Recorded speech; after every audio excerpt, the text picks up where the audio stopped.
Okay, this is the tenor recorder part for Ode to Joy, played on a soprano recorder because I do not have a tenor. So you will sound, when you play it, it'll sound one octave below where I am playing it. But same pitches. So in this, you just have F sharps. We're in the key of G major, so just F sharps. This F, the one we like to play, the easy one, first one you learned. So most of your part is fairly easy.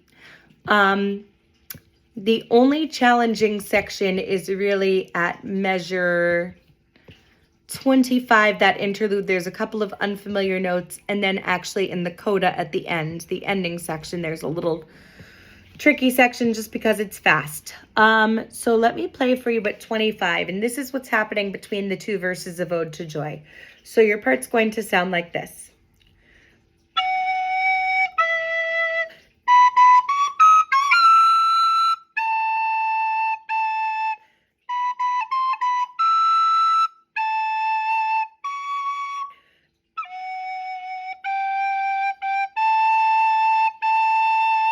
So on its own, it sounds a little interesting, but in the context of everything, it will sound good and sound as it should.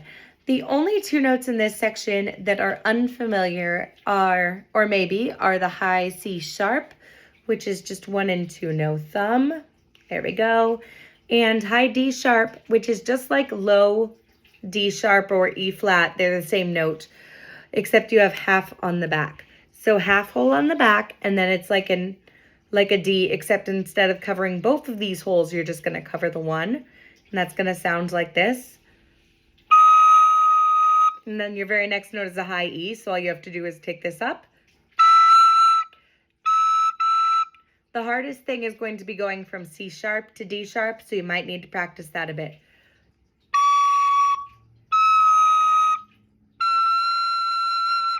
And then you can add the B before that. And then just slowly bring the tempo up. Sorry for the squeak there. On the very next line, that's the line starting with measure 32, you'll see there are natural signs before the C and D that are in parentheses. Those are just courtesy accidentals. That means it's just a reminder that it's going back to regular C, thumb and 2, and regular D, just 2, no thumb. Okay, so that those sharps are gone. And then in the coda, the only tricky thing you have at the beginning is you have a descending G major scale that sounds like this.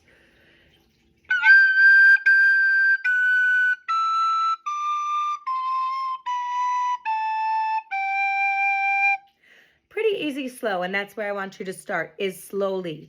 Up to speed, it's going to be